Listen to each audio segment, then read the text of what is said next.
Eu parei aqui em Mateus, no capítulo 4, no verso 4, quando depois de o diabo dizer que Jesus deveria transformar pedras em pães, eu falei sobre as diversas implicações disso aí, é claro que não são todas, e eu mesmo já preguei centenas de vezes nesses textos, neste do versos 3 e 4, no contexto inteiro, tudo, e sobre variados prismas e abordagens. Aqui eu estou trazendo o que é mais simples, para o acompanhamento de todos, para ninguém dizer que foi complexo demais, que foi profundo demais, que foi abrangente demais. Não, eu estou me restringindo ao máximo, para que todo mundo tire algum proveito, para que todo mundo compreenda alguma coisa. Então vamos juntos. Hoje nós estamos, conforme eu disse aí para você, no Mateus capítulo 4, versos 5 e 7, a segunda tentação de Cristo, que é quando se diz aqui, então o diabo, e a gente já falou muito sobre o Espírito Santo ter levado Jesus para ser tentado, problema do mal, do bem e do mal substantivo e do mal de maneira conceitual e encarnada e manifesta. Já falamos sobre várias coisas a esse respeito. Se você não viu nada, eu aconselho que você vá para Mateus capítulo 1, que está aqui no meu YouTube, para você fazer uma sequência de compreensão, de entendimento, para você não ficar aqui também no horoscopismo. Ah, eu não ouvi nada para trás, mas eu vi o que ele falou nos capítulos 5, 6 e 7. Cara, você está desperdiçando um tesouro. Meu filho, minha filha, um tesouro. Nós estamos em tempo de paz, com a palavra sendo ensinada livremente para quem quiser crescer. E você fica aí querendo viver de pequenas caixinhas de promessa, de versículozinhos, sem contexto antecedente nem imediato, sem história, sem compreensão, sem aplicação, sem nada. Isso é que emburrece, torna o indivíduo só um religioso de textos da Bíblia, sem nenhum conhecimento do Evangelho de Jesus, sem a obtenção da mente de Cristo para si mesmo, que é o objetivo que eu tenho aqui. Ao ensinar o Evangelho na sequência, é ver se você se permite deixar forjar, deixar que a mente de Cristo se transforme em sinapses e sinapses, se transforme em redes neurais e se transforme em caráter e se transforme em emoções controladas e se transforme em sentimentos educados pelo Evangelho e transforme você num ser humano que dia a dia seja mais semelhante àquilo que designa o nosso chamado. Nosso chamado é para nos tornarmos a imagem e semelhança de Cristo Jesus, herdeiros de Deus, conforme Jesus, para que ele seja, como diz a Epístola aos Hebreus, o primogênito entre muitos irmãos, incluindo eu, incluindo você, incluindo a todos quantos querem de todo o coração andar com Deus, servir a Deus e serem gente segundo Jesus. Então o diabo o levou à cidade santa, que aqui é uma designação antiga para designar Jerusalém, e colocou sobre o pináculo do templo, que não existe mais lá, foi destruído no ano 70 da nossa era pelo general Tito, que desobedeceram a ordem dele e do pai dele, que tinha dito: não destruam o templo, não toquem nas riquezas de Jerusalém. Mas eles foram, os soldados, alguém deu um grito de fogo, e aí eles, ao invés de irem procurar onde havia fogo, eles acenderam e atearam fogo. no templo, que queimou absolutamente todo. E dos tesouros em ouro, em prata, em tudo que tinha extremo valor naquele templo, construído por Herodes o Grande, 40 anos antes, tudo que tinha de extremíssimo valor foi saqueado também em todas as casas dos ricos, dos sacerdotes, o sinédrio, tudo que carregava adereços valiosos foi tudo roubado, saqueado e levado para Roma e financiaram, guarde bem isso, boa parte, não tudo, mas boa parte do Coliseu de Roma foi financiado pelos tesouros do Templo de Jerusalém. Você sabia disso? Olha a ironia da história. Jesus tinha dito, quando os discípulos falaram, olha, que pedras, que construções, que coisa maravilhosa, é uma das maravilhas do mundo que Herodes fez. E Jesus olhou para aquilo tudo e disse, em verdade eu vos digo que aqui, neste lugar, não ficará pedra sobre pedra, eram pedras de toneladas enormes. Não ficará pedra sobre pedra que não seja derrubada.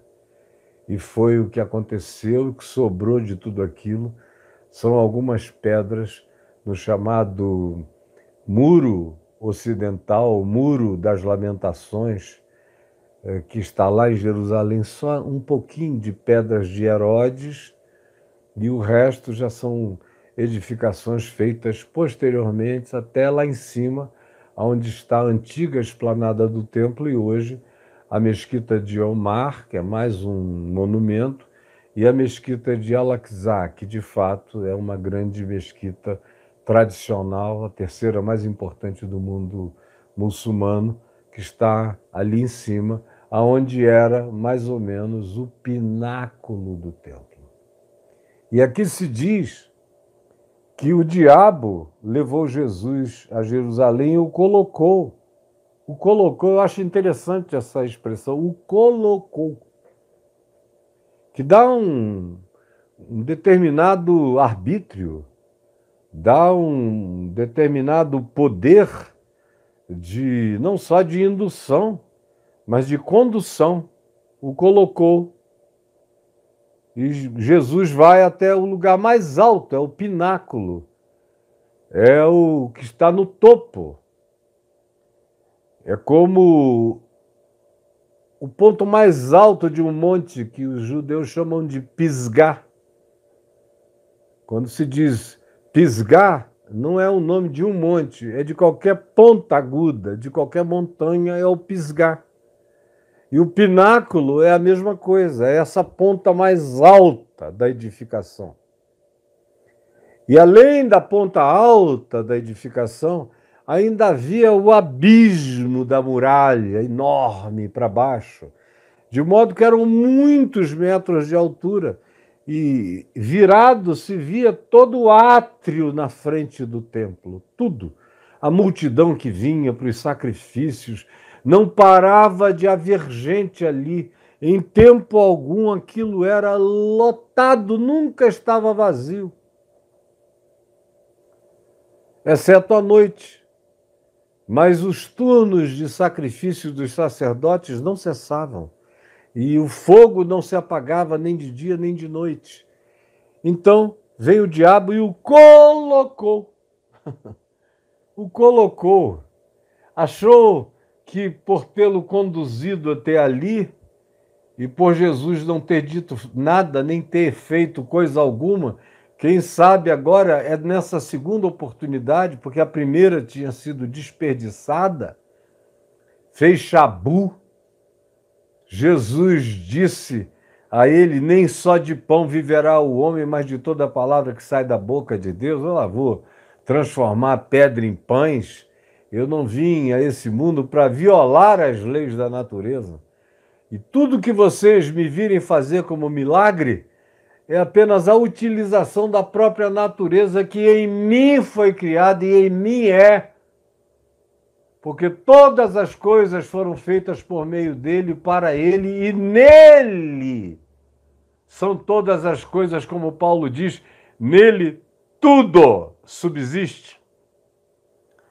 Então era como Jesus dizer a Satanás: quando você me vê fazendo milagres, não é porque eu estou violando a natureza que eu mesmo criei, eu estou apenas usando fenômenos da natureza que eu mesmo nela pus, para que a partir desses fenômenos, que são os mesmos dos quais a criação original aconteceu, eu apenas toco naquilo que é intocável, daquilo que nenhuma outra mente acessa só pelo desejo do espírito, pela intimidade do poder com a coisa em si.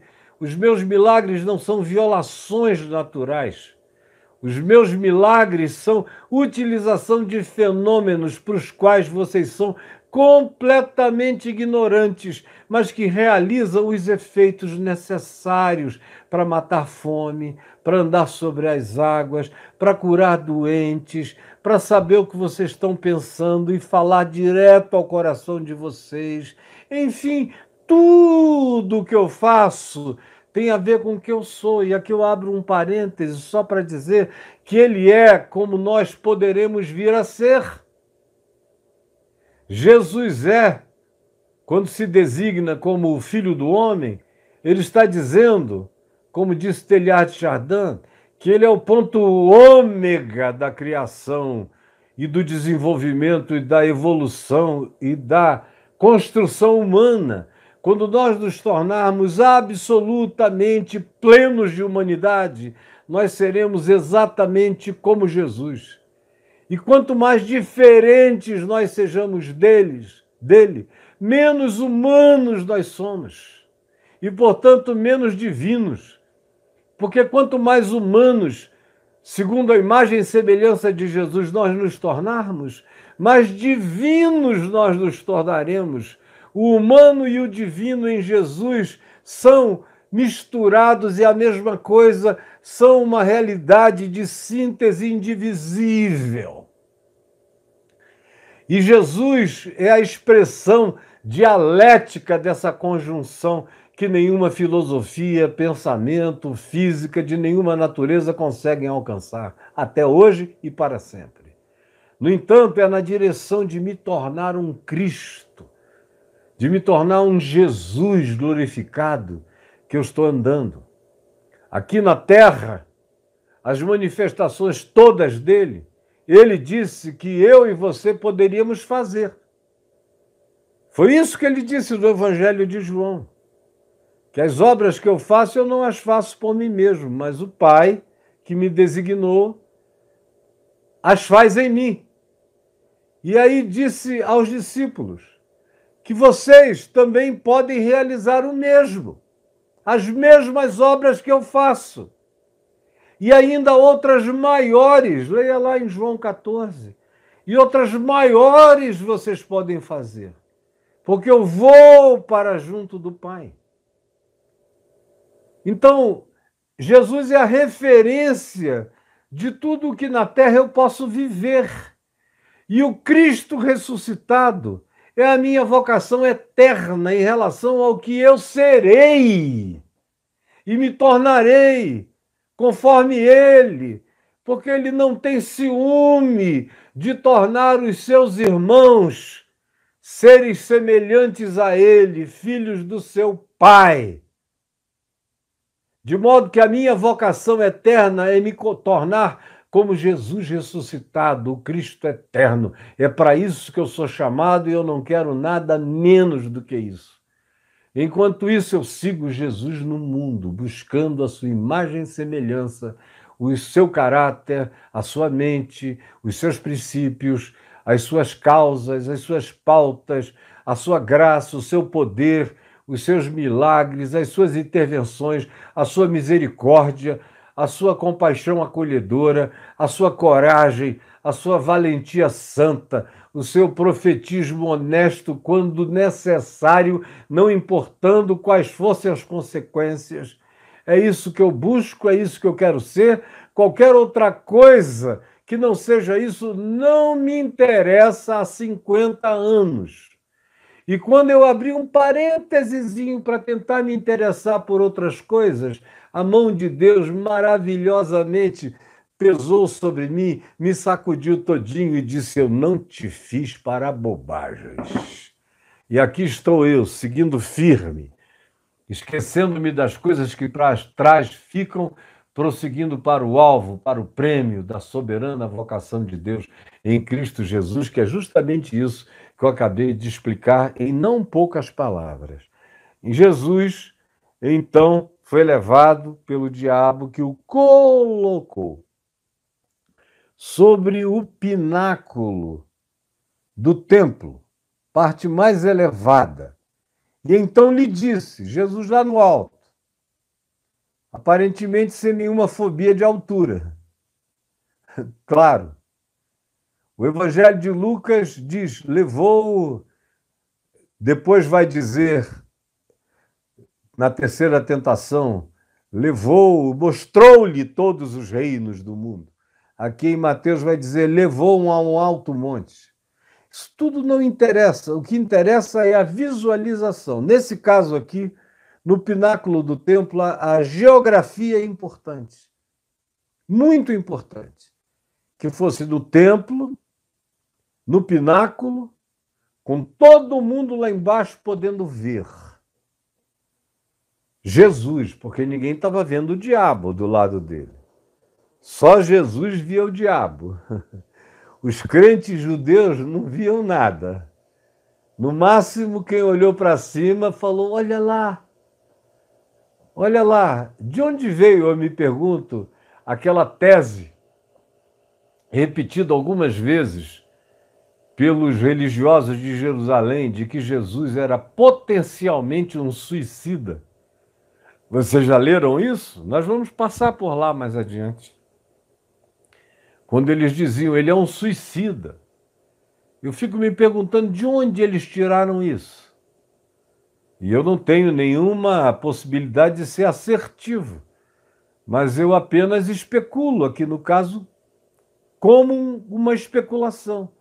Quem sabe, nesse dia do pináculo do templo, alguém no átrio, ou alguns, ou muitos, tenham visto Jesus em pé lá em cima e tenha causado um frisson. Se esse cara vai pular daí, o que ele está fazendo ali? Que loucura é essa? Quem é ele? Ele mal tinha começado, não tinha ainda nem começado a pregar, não era ainda nem conhecido, era um estranho, que se foi visto lá, pode ter sido objeto de um julgamento imediato. Tem um suicida no pináculo do templo. E aí vem a palavra de Satanás, a piedade do diabo, que é uma piedade ultra praticada nos nossos dias. Ontem eu estava conversando com a minha mulher, o mesmo assunto que nós estávamos conversando há 23 anos, deitados na nossa cama, lá em Niterói, no condomínio Ubá Terra Nova, e eu estava lendo para ela um dos capítulos do que seria o livro, um dos capítulos do meu livro Sem Barganhas com Deus, chamado A Doença do Véu, o capítulo. E eu disse a ela, eu estou escrevendo, e agora eu gastei muito tempo na minha vida para trás evangelizando crentes e evangelizando para fora, para milhões de pessoas. Eu quero continuar alcançando milhões de pessoas que não têm nada a ver com o evangelho. Mas eu não vou mais perder meu tempo com os crentes por uma constatação que eu cheguei há muito tempo atrás, mas eu não tinha nem coragem de declarar, de tão forte que ela era. Que constatação é essa? De que, para mim, a pior casta espiritual, a pior casta demoníaca que eu encontrava no curso do meu ministério, tinha encontrado em décadas de trabalho, lidando com todo tipo de casta de demônios, de espíritos malignos e imundos, toda sorte de expressões da perversidade satânica. E eu não fui poupado disso. Eu nunca andei provocando diabos, manifesta para sair, mas não precisa. Quando você anda cheio do Espírito Santo, eles se manifestam. Eles não aguentam, eles enlouquecem diante da sanidade da tua luz e da fé e da irradiação de Jesus em você. Se manifestam de modos os mais diferentes. Nem todos do mesmo modo, mas você que anda com discernimento de espíritos, os detecta com uma facilidade enorme. Então, eu sei o que eu falo quando falo de castas, de demônios e disso tudo. Eu não li em livros. Muitos se basearam para escrever livros fundados no que eu tinha experimentado, dito e falado. E até hoje é assim. Eu nunca li um livro que me tenha ilustrado nada sobre o mundo espiritual. Ao contrário, eu teria muito que contar a eles, para eles melhorarem bastante a visão deles a respeito do tema e dessas dimensões todas. Então, o que a gente vê aqui, eu disse para a Adriana naquele dia na cama, foi: eu vou enfrentar a potestade que habita o cristianismo, e no cristianismo a potestade demoníaca mais terrível que eu conheci até hoje, que está dentro das igrejas e no coração dos pastores. Tem pastor cheio de demônio, cheio de mentira e de engano deliberado, completamente conscientes do mal que fazem, mas eles decidiram que o evangelho será para eles apenas fonte de lucro e se dedicam a esse engano. E tem alguns deles que, inclusive, se utilizam de bruxarias e de feitiçarias e até de magia negra, pedindo poder espiritual para o seu ministério, gente que eu conheço. Eu não ouvi falar, eu conheço essas pessoas. Ou então conheço as que as acompanhavam para esses ritos. Alguns dos mais conhecidos no Brasil, falando em nome de Jesus a mentira de Satanás, citando a Bíblia deslavadamente, com a unção do inferno, com os objetivos, como me confessaram tantas vezes, ao me dizerem: Caio, tudo que você prega está certo e é o certo, mas não dá certo. E a gente quer poder, a gente quer dinheiro, a gente quer fama, a gente quer meios de estabelecer o controle e de determinar, inclusive, as finalidades políticas desse país, conforme a nossa orientação. E eles seguiram e estão tentando até hoje fazerem o que me diziam e que, eventualmente, pararam de me dizer por vergonha absoluta, pelo fato de verem que eu me tornei inimigo da causa deles, da mentira deles, do endiabramento piedoso, da Bíblia na mão deles, que parece um livro de feitiço. A Bíblia na mão deles é um manual de magia negra. A Bíblia na mão deles é uma espécie de Bíblia de Satanás. Porque a Bíblia serve para qualquer coisa, dependendo de quem a leia e do que queira construir nela, você pode sistematizá-la e fazer nela e dela e a partir dela a construção das ideias mais demoníacas que se possa imaginar ou que estão para além da imaginação, tudo isso recheado de textos bíblicos. E aí, como vocês não leem a Escritura, não leem os Evangelhos, não leem os apóstolos e nem pensam, nem raciocinam, nem meditam, nem coerentizam a vida com Jesus, como não tem Jesus como chave referencial absoluta, de modo que aquilo que Jesus afirmou é válido. O que ele não afirmou não faz parte de pautas a serem inventadas por mim, de modo nenhum, como o cristianismo fez, de maneira perversa e maligna, de modo a adoecer a alma do ocidente da Terra por inteiro. O ocidente do planeta é muito mais doente, psicologicamente falando, do que os confucionistas que foram educados de outro modo no Oriente da Terra. Tem muito menos problemas de várias ordens do que aqui entre nós, aonde a doença do cristianismo, com suas culpas, com suas Bíblias citadas fora do contexto, com as suas doutrinas de perversidade, de intolerância, de maldade, de inquisição, de fogueiras, de dominação, de imposição da fé, foram desenvolvidas e estão presentes e crescentes até o dia de hoje. Pois bem, essa segunda tentação começa com a piedade satânica. O diabo coloca Jesus no pináculo do templo. E aí diz para ele: olha só, se és o Filho de Deus, atira-te abaixo, porque não haverá nenhuma demonstração mais veemente de que tu és o cara de Deus, o enviado de Deus, o Messias de Deus, o ungido de Deus, o santo de Deus, o Cristo de Deus, do que se tu tiveres essa coragem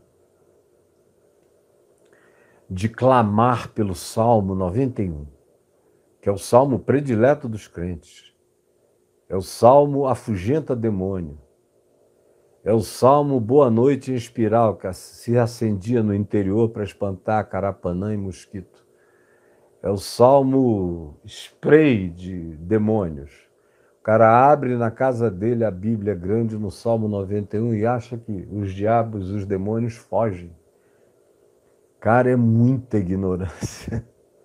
Meu Jesus, tem compaixão. É burrice demais. É alienação extrema.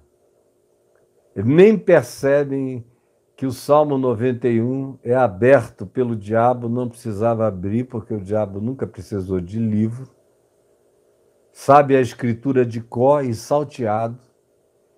Se tem alguém que conhece bem a escritura, ela toda, é o diabo. Conhece melhor do que qualquer teólogo, qualquer sacerdote, qualquer escriba, qualquer rabino, qualquer pastor, qualquer um. Ele assistiu à confecção, ele assistiu às brigas internas na confecção, na produção do cânon sagrado, que não foi nada pacífico. Teve gente que morreu por causa disso aqui. Teve gente do ostracismo, gente exilada, gente banida, gente aprisionada porque queria botar outros livros ou queria tirar alguns. Meu Deus! Vocês não sabem da missa o terço. E ficam cultuando um livro como se ele tivesse caído assim do céu, com asas de Eros ou de Hermes descendo e pousando assim diante de nós. E nem se dão conta de que o diabo gosta de usar a Bíblia para enganar os ignorantes, os incautos. Ele usa qualquer coisa. E para crentes, o que ele mais usa é pregação. São pregadores. São doutrinas mentirosas, mas construídas a partir da Bíblia. Desse patchwork de textos bíblicos costurados, alinhavados pelas linhas do inferno. Aí apresenta para você um trabalho montado. Aí diz, essa é a doutrina da nossa denominação.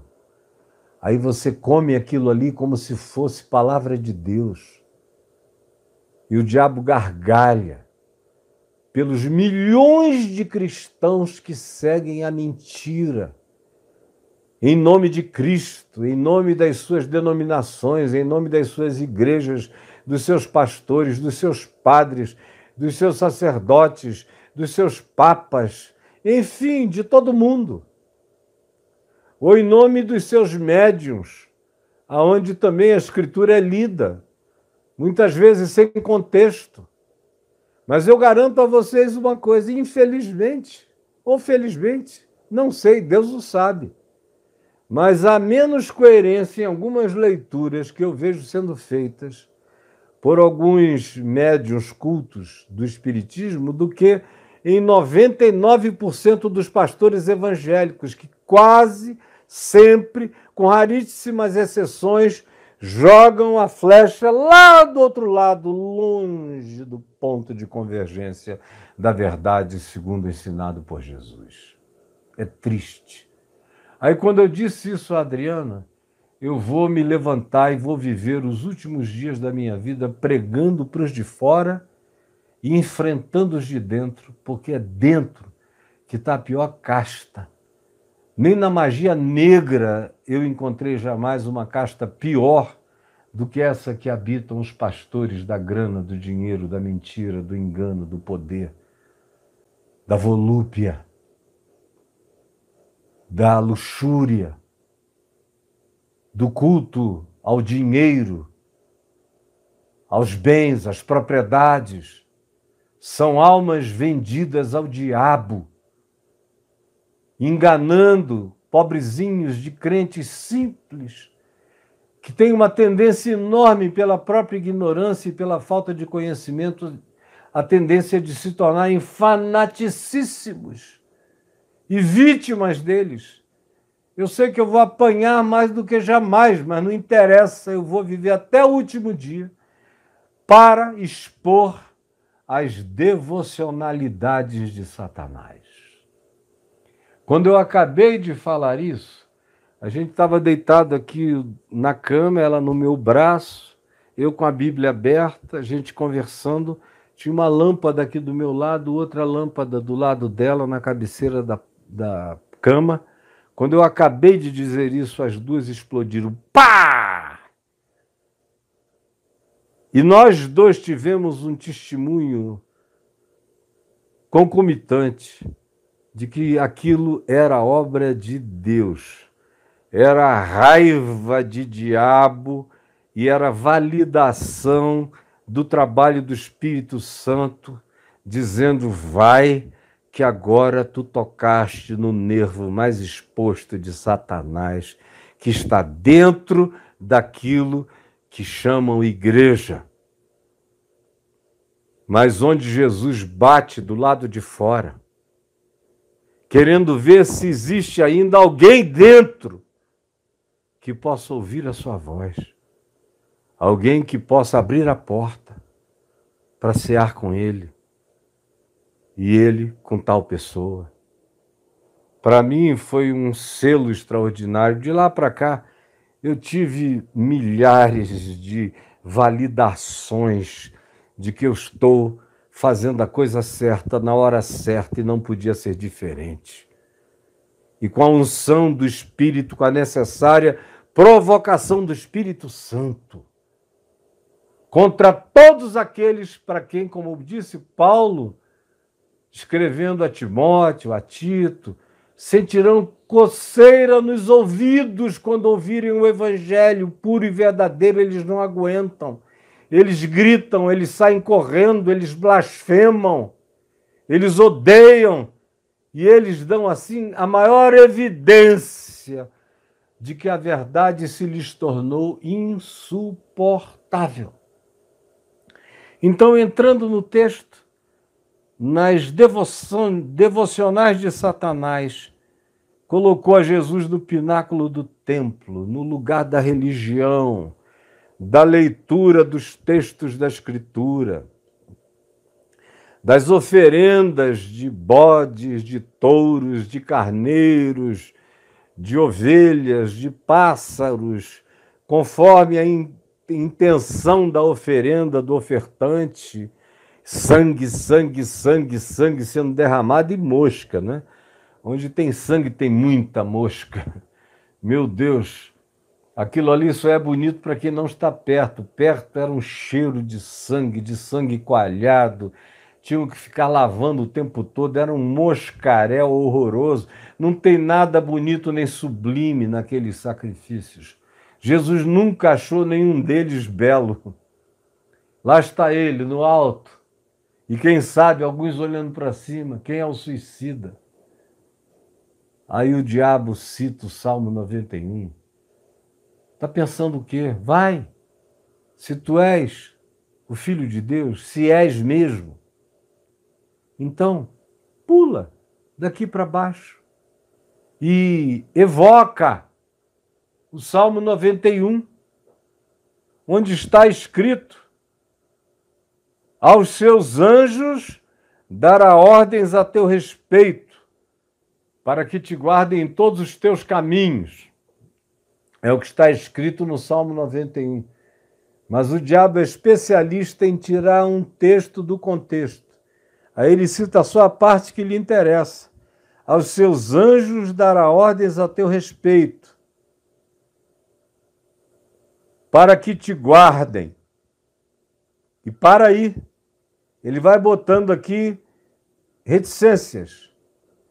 Dará ordens a teu respeito, que te guardem. Reticências. Porque está escrito em todos os teus caminhos, caminhos humanos, caminhos percorríveis. E pular suicidamente do pináculo do templo abaixo não é um caminho humano. É um caminho antigravitacional, é um caminho suicida, não é um caminho criado por Deus para a gente dele andar. É um caminho para desistir da vida, não para abraçá-la. Aí lá vem o diabo, usando a Bíblia para estimular um suicídio devocional. Pula! Se és o Filho de Deus, se ele promete isso para o crente piedoso, o que ele vai fazer contigo? Ele vai fazer os anjos se tornarem paraquedas, te pegando assim. Vai ser um showcase incomparável. As multidões vão correr, vão te ver descendo em glória, com arcanjos, com querubins, com serafins, com uma glória que te vai fazer pousar no meio do átrio do templo. Não haverá mais dúvida, não haverá mais questionamento, porque até os fariseus, os saduceus e os acadêmicos religiosos vivem querendo um sinal do céu. Esse vai ser um sinal do céu extraordinário. O carpinteiro de Nazaré sobe no pináculo do templo e pula lá de cima, mas ele não tem nem o poder de se suicidar, nem o poder de morrer, porque sendo filho de Deus, na mesma hora Deus vai dizer aos anjos: peguem! Aí lá vem ele com um aparato de glória, descendo flutuante, pousa no meio do átrio, com aquela multidão perplexa, sem ninguém conseguir dizer mais nada, a não ser se ajoelhar e dizer: caramuru, caramuru, o Messias chegou. Essa é a tentação. Vai lá, eles vão te guardar. E ele ainda acrescenta mais um pedacinho do Salmo 91, dizendo: eles te sustentarão nas suas mãos, eles, os anjos, te sustentarão nas suas mãos para tu não tropeçares em alguma pedra, numa pedra, no chão, no caminho, na estrada. Aí ele leva Jesus para o pináculo do templo e diz: olha, pula daqui porque está dito que você não vai tropeçar em pedra nenhuma. Ai, cara, que Que diabo mais otário. Parece que está falando com um pastorzinho que quer fama, glória, poder, atalho, dinheiro, reconhecimento. Ou com um crente imbecilizado, emburrecido, fanatizado. E não de fato com o Filho de Deus. Pula. A Escritura está do teu lado. Como a gente ouve pessoas e vê, eu vejo, pessoas fazerem coisas absurdas em nome da Bíblia, dizerem barbaridades fora do contexto. Vocês já devem ter visto muito, por exemplo, no final da corrida presidencial no passado, eu vi o Silas Malafaia com o Bolsonaro e o séquito todo de pendurados no saco governamental, ali em volta, e o Bolsonaro e o Silas abrir no livro de Juízes, num texto sem contexto, por pretexto, de maneira absolutamente nojenta, de tão manipulativa, de tão sem vergonha. E ele lê lá, estou dizendo, é a Bíblia que está dizendo, presidente, está aqui em Juízes 20, tal, citou o texto. Aí leu, porque Jair há de julgar Israel por 20 anos. E aí fecha a Bíblia, viu? Ainda estava com isso dizendo que haveria um golpe de Estado. Porque na democracia de 4 em 4, para o Jair reinar 20 como um juiz de Israel, no tempo mais primitivo, onde Israel ainda nem era bem uma nação, ainda era só um povo, e aplica a democracia brasileira de uma maneira totalmente satânica, fora do contexto. Isso continua a acontecer o tempo todo, a Bíblia continua a ser joguete na mão desse pessoal que trata a Escritura como Satanás a trata. Eles leem a Escritura como Satanás a lê, para aplicá-la na ignorância humana, para provocar loucura, para provocar atos suicidas, para provocar caminhos de morte, supostamente fundados e baseados na Escritura, e que não tem nada a ver com a própria Escritura, no espírito dela, porque a Escritura não é letra, a Escritura tem que ser entendida como espírito, como verdade. E depois de Jesus, a Escritura tem que ser lida a partir de Jesus. Eu leio o Salmo 91 a partir da interpretação que Jesus deu. O Salmo 91 e todos os salmos e muitos textos são usados demais para aquilo que Jesus chamou de tentação contra Deus. O cara cita, aí pula, faz uma loucura, se acaba, fale, se destrói, se estrepa, se arrebenta e depois diz, Deus, aonde estás? Porque o diabo adora ver alguém com base num retirar espúrio da Escritura, jogar-se em algum pináculo, em algum abismo, em alguma circunstância, com base numa Escritura fora de contexto. E a Escritura fora de contexto é mentira absoluta. É tão verdadeira quanto uma magia negra. E é pior ainda. Eles vão te dar ordens aos anjos, vai ser uma glória, tu vais. O objetivo é sempre esse, diminuir o caminho. Para que ficares sendo ofendido por esses teólogos que não vão te reconhecer jamais? Eles estão cuidando do poder deles, do assento deles, da cátedra deles. Você é um perigo para eles. É o povo que pode te salvar. Pula daqui para baixo, porque o povo não resiste a uma aparição de anjos, a um sinal nos céus. Eu conheço o povo. O povo adora ser enganado, é por isso que eu me transformo em anjo de luz. porque eles são facilmente enganáveis, eles não checam nada com o que seja verdade. Eles são seres da imagem, não do verbo, são seres das impressões, não dos conteúdos. De crente eu entendo muito bem, diz o diabo a Jesus, pula e pede ao teu pai para dar essa força. Ele não vai deixar tu te esmagares lá embaixo, te esborrachares. Se tu és o filho de Deus, não haverá consequência. A gravidade será anulada, as leis da física serão suspensas para você. Faz isso e evoca o Salmo 91, porque tu tens base bíblica para esse ato, que para qualquer um seria translocado, mas sendo tu quem tu és, em ti isso faz total sentido, Jesus. Aí Jesus vira-se para ele e lhe diz simplesmente esta palavra. Respondeu-lhe Jesus, também está escrito, o teu negócio é o que está escrito? Deixa eu te dizer o que está escrito. Não tentarás ao Senhor teu Deus. Não tentarás ao Senhor teu Deus. Não tentarás ao Senhor teu Deus. Como está lá em Deuteronômio 6,16. Não tentarás ao Senhor teu Deus. Não provoque a Deus. Ande no caminho da natureza, no caminho determinado, no caminho de todos os humanos.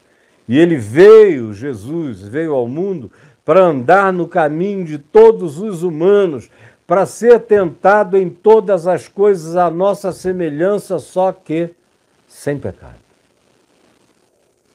Aí Jesus disse isso e desceu pela escada. Desceu pela escada, sem violar nenhuma lei da natureza. Desceu pela escada, desceu com lucidez. O que você vê quando observa todos esses atos, esses gestos de Jesus, é a compreensão filosófica que ele tinha da relação do ser humano com a natureza.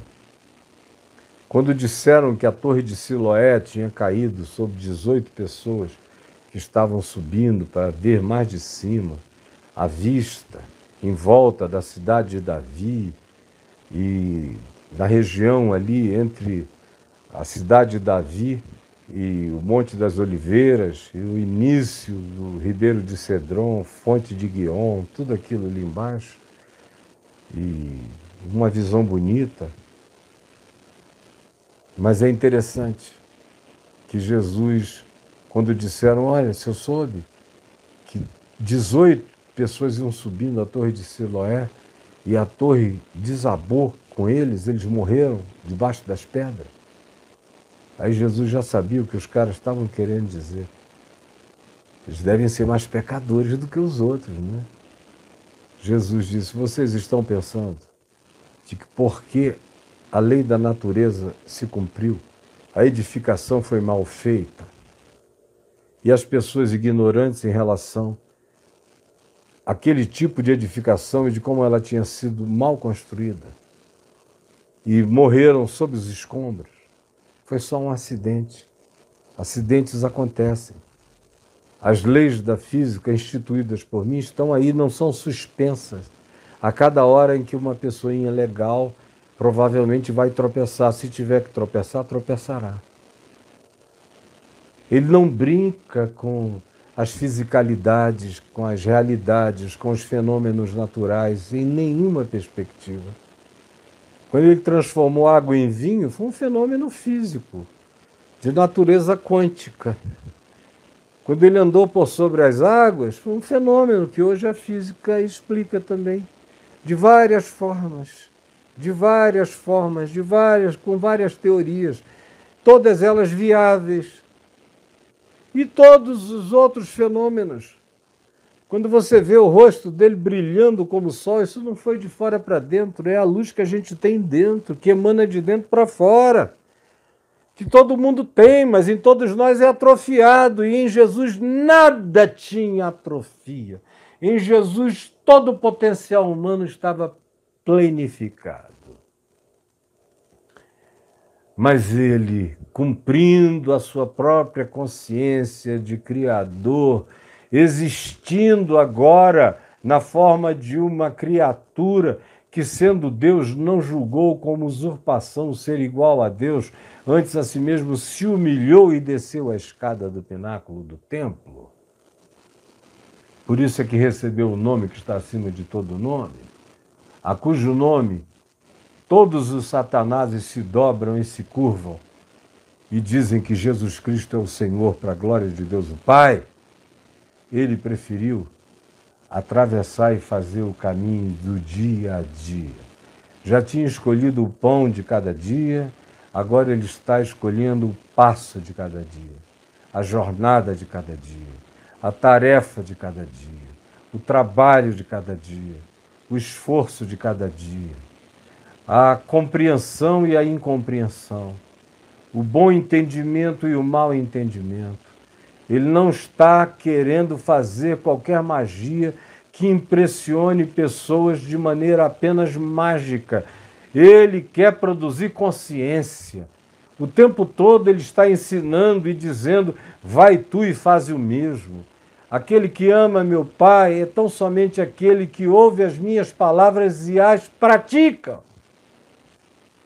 É para ser praticada no chão da terra. E como o nosso tempo já esgotou, eu vou prosseguir amanhã, exatamente desse ponto. Porque eu nem comecei ainda a tocar nos temas dessa tentação que eu quero falar com você amanhã, sobre a tentação da publicidade, do marketing, dos atalhos e das falsas impressões.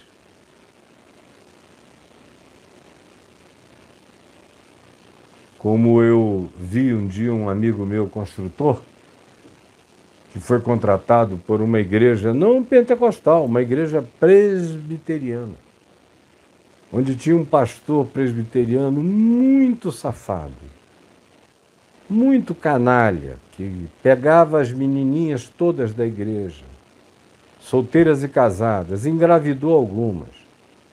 Respeitadíssimo até que se conhecesse quem ele era. Inevitavelmente, aquilo que é feito no interior do gabinete pastoral chegará o dia em que vai ser gritado na porta da igreja. Foi o que aconteceu com ele. Mas antes disso acontecer, ele estava construindo um lugar na igreja onde tinha uma cruz. E ele chamou o meu amigo e falou: agora que está tudo pronto, está bonito, eu queria que você pusesse um choquezinho suave no genuflexório e também nesse genuflexório que fica aqui na frente dessa cruz.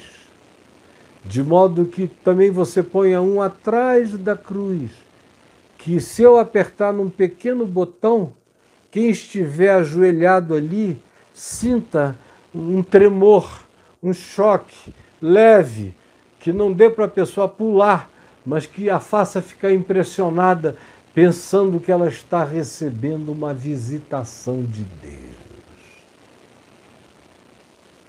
Mas amanhã eu falo sobre essas publicidades, marketings, atalhos e falsas impressões.